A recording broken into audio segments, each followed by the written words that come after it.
Like and subscribe to our channel, Fabulous Pattaya Media Group, by using the link below. The constant fall in new numbers of COVID cases in the country has seen death numbers remain constant, as most result from those in long-term care. It's predicted that as the numbers fall, so other countries will remove Thailand from their blocked or quarantine listing, which could be a bonus for many. And early this morning, the CCSA reported just 13,988 new cases discovered within a 24-hour period. 17,284 people are said to have recovered and been released from quarantine. In the same 24-hour period, 187 deaths were reported attributed to the virus. Pick and mix of vaccines is being re-evaluated here, with the plan to offer a cocktail of Astra and Pfizer to many, as already others are offered Sinovac, backed with the Astra as well. The Chinese embassy is less than impressed with global and local evaluations of Sinovac, which it donated to Thailand only to find that it's ineffective against the Indian Delta variant and loses its efficaciousness within a short period, requiring top-up jabs. The plan here is to keep doling it out in combination with other vaccines until new supplies of an upgraded version are available, which, we're told, will be able to deal with the Delta variant and perhaps last longer. Pfizer is the vaccine of preference for the country, and more supplies are in the pipeline as AstraZeneca supplies increase from the local manufacturer. Sinovac was originally hailed as the wonder drug, as it was given by the Chinese, who developed it to combat the original version of the variant that developed within their own country and spread here through tourists, while local doctors believed it was just bronchial pneumonia exacerbated by the then smog. They then had a head start on the rest of the world, and until the Indian variant spread globally, it was an okay option.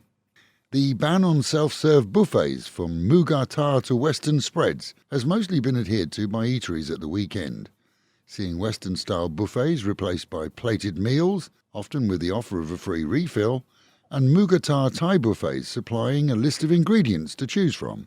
This after the Health Department listed self-service as a no-no for all eateries in the red and dark red zones. Sunday saw anti-government protests nationwide, in the capital and in Pattaya too. Still demanding the replacement of the Prime Minister, the masses gathered on Beach Road and were duly ordered to disband by police. That didn't happen, and the procession travelled around the city without incident. In the capital, protests in some cases turned violent, as many factions independently demonstrated. A 72-year-old British man and long-time expat here won't be wandering off into the jungle again anytime soon. It seems the man, who hails from Hastings, married and settled here, took to riding his motorbike through dense jungle until he got lost.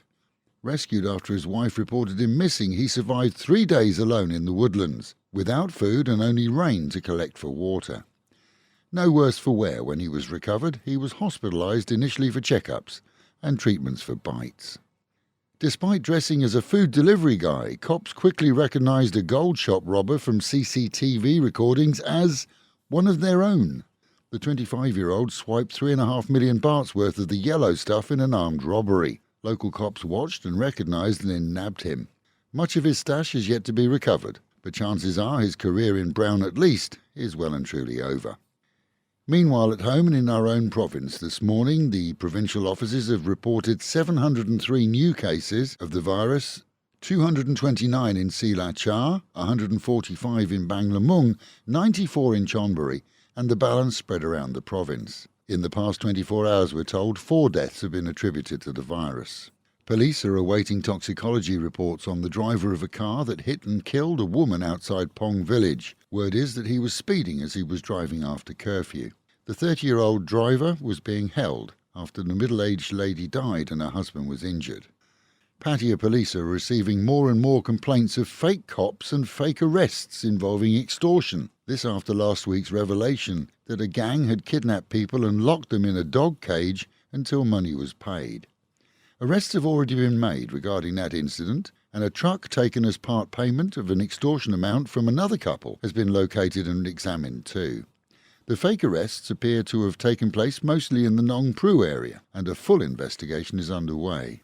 It's estimated that in order for Beach Road and beaches to survive future flood damage, sluice trains with huge grill accesses, along with 3 to 4 metre diameter pipes, would be needed at several points along the promenade to adequately drain water flowing from side soys in the city. Not a major project and not one which would cause much of a traffic headache. The majority of the work would be on the sand side of the promenade. Whether this will go ahead and whether the Marine Department would assist is something that has to be debated and discussed, but for sure the damage last week to the beaches was far in excess of what was promised by the contractors. Once again, the sports stadium in Soi Chayapruk 2 was filling with those who want vaccines from sunup this morning. The regular free vaccination programme is part of the city's commitment to offering the shots for all, with the plan to see the city reach a high level of treatment ahead of future reopening to tourism.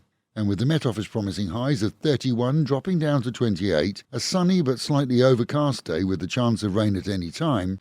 Local and national news today from Fabulous 103 FM and Fabulous Pattaya Media Group. And to get a notification every time we release another bulletin or programme,